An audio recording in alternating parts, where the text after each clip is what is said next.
Alright, what is up YouTube family? We're finally back with another video here. I know it's been a long time, but today we're going to make a high calorie shake. It's really easy to make. The only things you really need are heavy whipping cream, 2 little bags of oatmeal, whole milk, protein of course, and we're going to use ice cream. Anyways, I usually make the shake right in the morning just because I'm not really hungry, and it's a lot easier to consume liquids for me than it is to eat actual solid food. So this calorie shake is actually roughly around like 1,200 or 300 calories. It depends on what you add. But yes, you can add fruits, bananas, strawberries, it's whatever you want. But I just eat this because it's simple. It's pretty easy to make, guys, pretty easy to consume, and that's what I get in the morning just so I get the calories in. If you can't really gain weight, you should try the shake. It's really easy. I guess it's cheaper than buying mass gainer just because it actually tastes a lot better and it's a lot simpler to make. So yeah, let's get started. I forgot to say that you can use any blender, any NutriBullet, anything that you can use just to blend all this stuff up together. But then I'm going to add some ice cubes in it too, just so it gives you that color feel. That's how I like it. It just depends on your preference. This is really just a rough estimate, but I know it's at least for sure 1,200 calories. You can get as precise as you want with it. Just I'm pretty sure if you're trying to gain weight, you're not going to be precise. You're just kind of like dirty bulk or lean bulk. But this is actually a pretty lean shake, and I'll show you why it's actually 1,200 calories.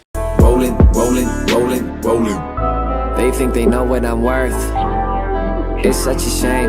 They think they could put a price on my neck. First thing you're going to do is put some milk in, or the heavy whipping cream, just so you give it that liquid first, just so like everything else mixes up properly. You don't want any chunks or anything in it. But then the next we're going to go is 2 of these maple and brown sugar Quaker instant oatmeal packs. I mean, you can get whatever you want. You can use the regular bottle if you have it. But the macros for this one pack is, alright, so this is for sure 320, and we're just going to say this is about 180. So that's 500, guys. You don't have to use this flavor. The flavor is just a preference, like I said. You can add more stuff if you want, more calories, just whatever you can get to consume the calories, whatever you want. So we're going to put these in. The next thing I'm going to do is put some ice cubes in. And the reason why the shake has so much calories too is because this heavy whipping cream is 60 calories per tablespoon, and if you didn't know, that's quite a bit. So you can just put as much as you want as well. It's just a rough estimate. And then this is where the majority of the protein comes in, is from your protein powder. I'm using the Gold Standard Platinum Hydro Whey protein powder, so it's 30 grams of protein per scoop, and it is 140 calories per scoop, so that's another 280, and I add this up at the end of when I'm mixing it.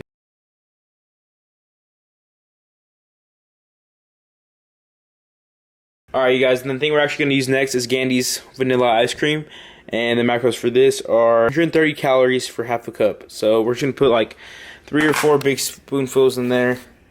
One shot like the golden gun. Won't stop till I'm old and one. And there's I put the blood in the sweat. And that's about it. I mean, you can add a little bit more milk on the top just so you get all the powder. Make sure it doesn't stick to the sides. And you can go back in there with the scoop just so it doesn't stick to the sides like it's already doing right now. I put the cut in the check. Don't come and tell me I owe you $1 when I'm the only one that's coming correct. Fuck being friends with. But yeah, then what you want to do next, guys, is what this happens. If you don't drink it real quick, it'll start to foam up. So what you can do with that foam is you can just throw it in the trash can, or I mean, I'm pretty sure none of you really want to drink it just because it's that consistency that the foam has. So you can just scoop that out and dump it in the trash, and the rest will just be shake. So that's the tip. And as I mentioned earlier, I drink this before school just because I'm not really hungry in the mornings, and it's a lot easier for me to consume liquids. So that is another why I really like this shake for the morning. Get your calories in, get your proteins, and just get something in your stomach for the day. I'm the executive running the set. I'll take you out on the strip with my double O. Alright, what is up YouTube family? I'm back with the commentary here. And I finally have a real mic, so expect more of these weekly. But if you guys have any comments, just comment down below what you'd like to see next. Any tips or any of that, just so you guys could get help. But anyways, we're starting off today's workout of legs with squat. And I like to do every workout that I do. I like to do the compound movement of every workout just so I can get the strength base in there. And then after that, I can do accessories and push movements and stuff that will build mass to whatever body part I'm working. But anyway, for today's workout, we're going to start off with 5 sets of 7 at 255 pounds. And if you want to do this, you guys, just do, it's 75% of your actual max. But whenever you're doing your training max, you want to do 95%. So it's going to be 75% of your 95% max, if that makes sense. But for right here, this is actually our first working set. It's going to be 255 pounds. And as you can see, I actually had the lever belt. It's a ratchet strap lever belt if you guys had any questions about that. But I actually switched my stance from wide low bar to actually mid bar high squat. I mean mid bar a narrow squat, just so I can put more emphasis on my quads, and just so it works my legs a lot more, so I could build mass in my quads. But if you guys wanted to push more weight, then I would definitely recommend going low bar, wide squat, wide stance, just so you could push more weight if you wanted to like show your friends, oh, I lifted this.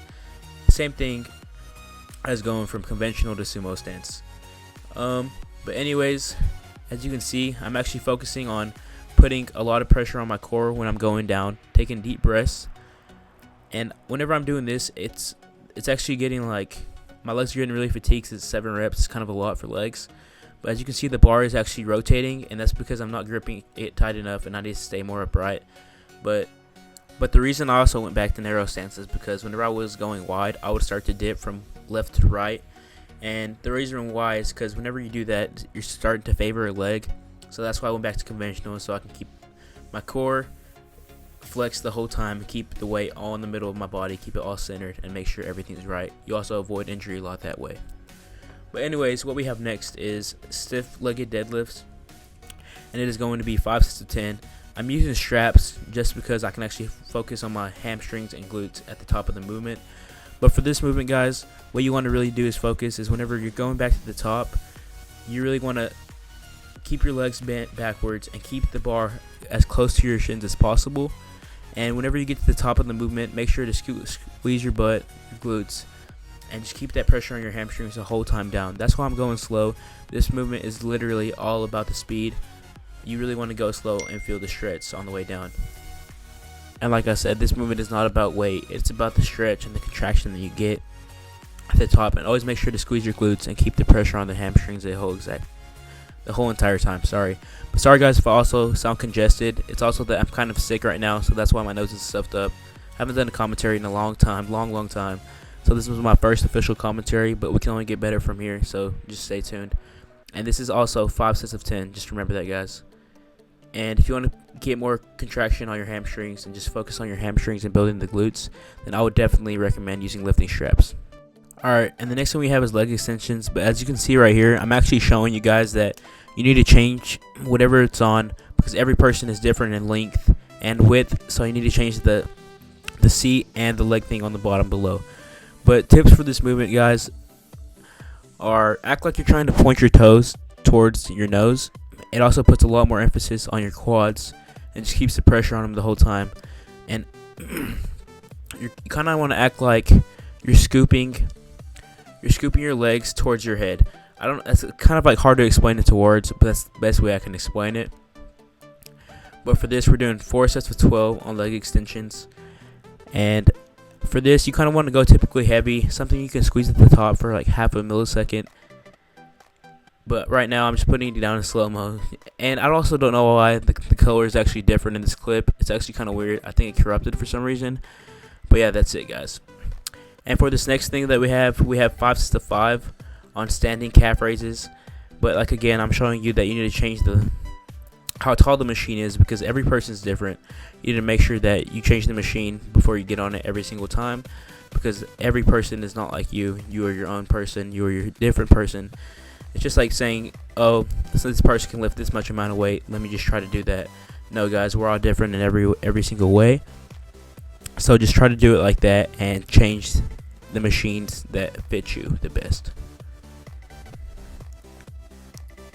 Alright, guys, the next thing that we're going to do is hamstring curls, and I'm showing you like right here. You actually don't want your heel right there. You actually want your heel over the pad like this, just so you put more emphasis on the hamstrings whenever you're curling it down. And always make sure to change the machine that's accustomed to you and that's going to work best for you. Alright, for this movement, we're going to do hamstring curls. And most of the time, I don't see people just doing it. I actually just see them like trying to push the weight back and try to do as much weight as possible. But that's wrong. For this movement, you actually want to like, it's called the hamstring curl for a reason. You actually want to curl like you're going to curl your bicep. You want to like take your sweet time and just pause at the bottom, like as you can see me doing here. It actually works your hamstrings a lot better, and if you want to get stronger and gain more size of your hamstrings, I definitely recommend doing this, guys. But as you can see, for this, we're doing that, and then we're doing And for the amount of reps and sets for this exercise is going to be 5 sets of 10 with a drop to 6 reps. So whenever you're dropping, you're going to cut the weight in half from whenever you're doing for the 10 reps and just focus on doing it single-legged.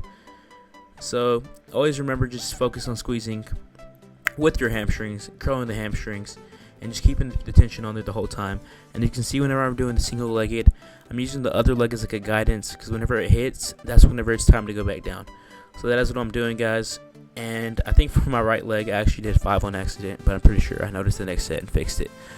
So that's going to be it for this exercise. And the next thing we have next is going to be cable crunches with the rope. And as you can see, that little pad on the ground, it actually helps a lot. I definitely recommend using it, because if not, you're going to scrape the crap out of your knees and it's going to hurt. But tips for this exercise is actually going to be putting the rope in the middle of the back of your head. That's where you get, but keeping the weight in the middle of the back of your head so everything's centered. But yeah, you definitely want to use one of those pads. And for the repetitions for this is going to be 6 sets of 10. 6 sets of 15. Sorry about that, guys. 6 sets of 15. And you always want to make sure you're squeezing it on the way down and on the way up, and make sure you're getting your breath on the way up. And whenever you go down and squeeze, you breathe out whenever you're at the bottom, and whenever you're going up, you breathe in. But anyways, guys, that's the tips for this movement. And the next thing we actually have is going to be the hip abductors, and these are actually called the bad girls. They're called the bad girls for a reason, if you guys didn't know, because bad girls usually spread their legs like this, and that's the typical movement. But this exercise is really, really, really good, and people usually neglect it. I don't know why. I used to neglect it all the time too, until I found this training program. And it's going to help you with both of your leg compound movements. It's definitely going to help you with your deadlifts and your squats whenever you're getting out of the hole. It's going to help you a lot with your strength, and it's even going to help you with bench if you know how to arch your back and use your legs properly.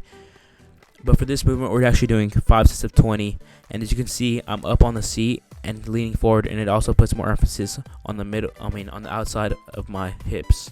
So that will definitely help you guys.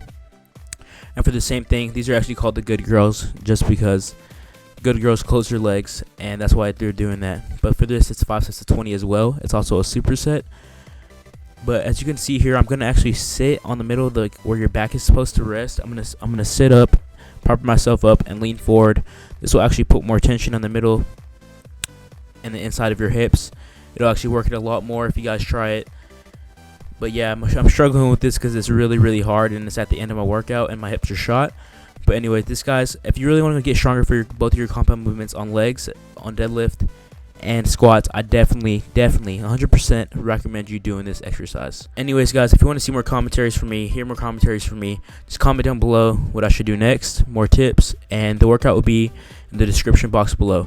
Stay tuned. I hope you guys have a wonderful time. Like always, comment, like, and subscribe. Peace.